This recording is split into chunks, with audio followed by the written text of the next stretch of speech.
Hey everybody, welcome back. Let's talk about the latest episode of the Real Housewives of Potomac. That is season 7, episode 11. Let's get right into it. So this episode kicks off at Gizelle's house.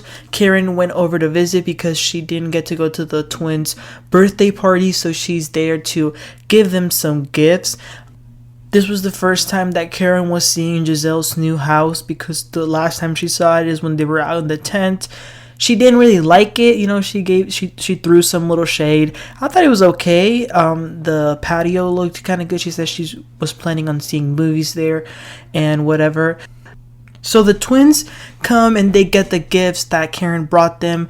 And it's really nice to see that even though Karen and Gizelle have had their differences in the past, they do have that nice foundation that when it comes to the kids, Karen's basically like an aunt to them. Like, it's really nice to see that relationship. And then Karen and Gizelle, they take the opportunity to start gossiping. So they start gossiping about some stuff. They talk about the live shows that both of them have going on. But they are mainly focused on Mia and Jacqueline. So Gizelle brings up the things that Mia had been talking to her on that car when they were in Miami because Karen didn't know any of this. So she mentions that Mia allowed Jacqueline to sleep with one of Mia's exes and that they take showers together. So that was a little bit weird to both of them. Gizelle said that she should, just own it or just be truthful of whatever their type of relationship really is. And that's basically what they talked about. They were just, having some fun and just chit-chatting.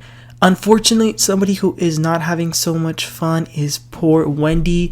That's right, we see Wendy in the hospital because something about her kidney problems. Like, that is no joke. So she had to go to the hospital. I think her husband, Eddie, mentioned that she was feeling really bad. So they had to rush her to the ER. We then get to see Ashley a little bit interact with her kids. The nanny comes over. She's not in her house. She's in the apartment right now, and she's mentioning that Michael is helping her buy a house, and they're really happy because they just found a house and it looks like they might be able to get it. It sounds like a good house, but I think it's really weird again to be mixing finances and having him involved during a divorce. It is really, really weird. That's why I think that they're not really going to get a divorce. I think that at the end of the day, they'll stay together. That's just my opinion, but that's what Ashley is up to. So like I mentioned, Gizelle and Robyn are really busy because they are doing their live variety show. So they go ahead and go to the theater in which they're going to have the show. They're talking with their assistant and with the producer that's producing the show, and they're kind of just talking about it. Juan is actually going to be in the show, and it's really funny because Gizelle asks Robyn if he's actually going to show up because it's known that he cancels a lot in the last minute, but she says that she thinks that he will be there. So then that leads Gizelle to ask Robyn if she can save a date for the wedding. She says, give me a date so I can put it in my phone. Kind of joking around, but she really is kind of asking, like, is there a date? And Robyn says that there isn't a date. Right now, her priority definitely are other things, but the first thing that she does want to sort out before even planning the wedding is that she's still figuring this prenup issue out. We switch over to Candiace, who is currently filming the music video with Trina. She is really excited about it. She brings her mom. She's getting ready. It's definitely a much better video than the one that she previously did.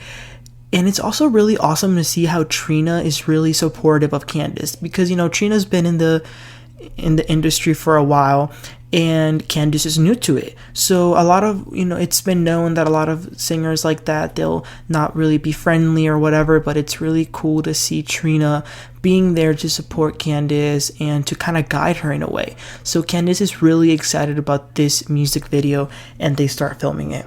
So going back to Robyn, we see her in a scene where she's talking with Juan. They're talking about the alleged wedding and how a lot of people keep asking about certain dates and stuff like that. And then Juan says that it's really up to her, but then she says that it's not really up to her, that it's kind of both of their things. But she does bring up the prenup once again and mentions that she had talked to the attorney about there being an infidelity clause. He says that that's not going to be an issue. So he doesn't understand why that's even a conversation. He says that they've been together since they were 16, unless she plans to do something, which she says she wouldn't, and he says that he wouldn't either. I gotta say, the way they talk about the wedding, I see no effort and I see no desire of them to get married. I'm going to be honest. I feel like if they do end up getting married somehow, it'll probably be just all the peer pressure that they're having, but there's nothing that I can see from their body language or the way that they communicate that says, I can't wait to get married. So it's going to be interesting, but we'll see what happens with them. So then Wendy is back in her house. She mentions that she actually had 2 surgeries in 1 week, so she really needs to recover. It was great to see her mom being there with her and taking care of her, just being a mom, making her some food and comforting her and seeing her kids and as well as her husband. I think it helps a lot to have a really supportive group of people around you. So I'm glad that Wendy does have that.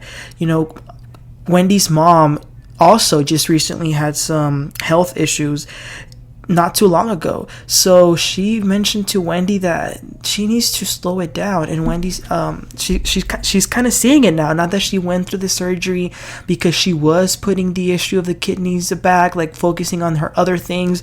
She kind of realizes now that she does need to take a break, because she wants to be like her mom. She wants to work, but she also wants to end the cycle and doesn't want like her daughter in the future to do some of the things that she's doing as well, of just working and not taking care of yourself personally. And that's all really that we see from Wendy and Candiace. They don't appear in the rest of the episode. But what happens next is that Karen goes over to Mia's house. And it was nice to see Mia with her family. They were making some cookies. And again, Karen is really nice with the kids. She says that she want to make cookies with the kids or whatever. But then Mia and Karen go talk. So Karen is also messy. Like low-key, she also likes to gossip.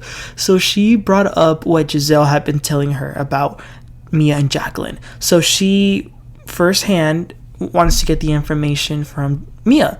So she doesn't throw any punches. She goes right to it and asks if it's true that they took showers together, or what is exactly the relationship. And Mia, she admits that they've done weird, promiscuous things in the past. But Karen is like, she's not really understanding, because Mia's kind of like speaking, but she's not really like saying a lot. Like she's kind of going in circles. She's not really saying how real the relationship is. But Karen also brings up if it's true that Mia and her husband mess around with other people. And Mia says yes. So Karen goes right to it again and says, did that happen with Peter Thomas? And Mia says that it didn't happen with Peter, but they did mess around with Peter's girlfriend. So then that starts to make some sense in Karen's head as to why Mia somehow seemed so into the situation that happened in Miami, where Wendy was kind of like in that issue with Peter. But the mystery around Jacqueline and Mia is still very unsolved. However, we finally get to the reasonably shady live show. So everybody goes except Candiace and Wendy for obvious reasons. I mean, of course, Wendy was sick, but I'm sure even if she wasn't, she wouldn't have gone. And Candiace, she's not good with Gizelle at all, so there's no way that she's gonna go there to support her. But everybody else does go. Karen is surprised to see Juan, because Juan does show up, and she's funny. She says that it's rare when she does see him. Robyn says that she's actually a little nervous, because when they record their podcast, they're on their couch, they're comfortable, but being around a lot of people is definitely a little bit scary. However, Karen does remind us that there really is not a lot of people. There was quite a few, but a lot of seats were empty. She even makes the joke that there's like 5 seats in between each guest. You know, the thing about Karen that I think is like really important, and especially in Housewives, is that they gotta be able to throw shade, but it's that comedic factor that I feel like a lot of Nene was a master of it. Even Jen Shaw has a little bit of that, like being funny. I think that's really, really important to be entertaining. So she does mention that, and then once the show gets started, first of all, the host that announced them announced the first presenter as Robyn Bryant. So he messed up right away. So the Grand Dame pulls out a notepad and starts writing things of what not to do in her show. So it's hilarious. She writes, so do not get a drunk presenter. And then they start having some weird dancing on the stage. So she writes, do not have weird dancing. You know, it's hilarious. And then, so they have those segments, and they have a Q&A segment. And of course, the audience wants to know, when are Robyn and Juan getting married? To which Robyn says the most basic, boring answer, stay tuned. So that was it. So the show ended, and they were really happy with the outcome, even though a lot of people didn't show up, but it was just enough for them to feel happy. But then this is where some of the real drama starts to come. So the show is over, and everybody's sitting together, and Gizelle personally wants to talk with Jacqueline. And so she brings up the fact that Mia in Miami had said that if she's winning, then Jacqueline's winning.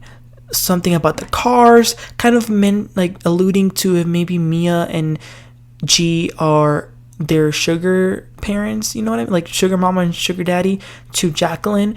And Gizelle asks her, I know that Mia likes to see other people with G, so have you ever been with G? And this is the interesting part. Jacqueline could have easily said, no, of course not. But she said, you're going to have to ask Mia that. So what I took from that was that she didn't know if she could answer or not. That's what I think that she meant by saying, you should ask Mia. So then Gizelle brings Mia into the conversation, and they're all trying to, talk about these rumors. And Gizelle asks if Jacqueline and her husband have ever done anything, and she doesn't really give a straight answer. And then somebody I think it was Charisse mentioned, but what if she did? Like, would there be a line crossed, or how would you feel? So I don't know what is going on, but what I do know is that I feel like there is definitely way more to the story.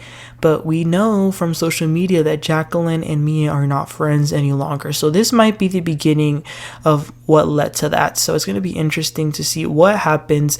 And that's it. That's pretty much all we have this episode. This episode, they didn't really bring it. It wasn't that interesting. It wasn't that exciting. But I understand not every episode can be super, super dramatic. But next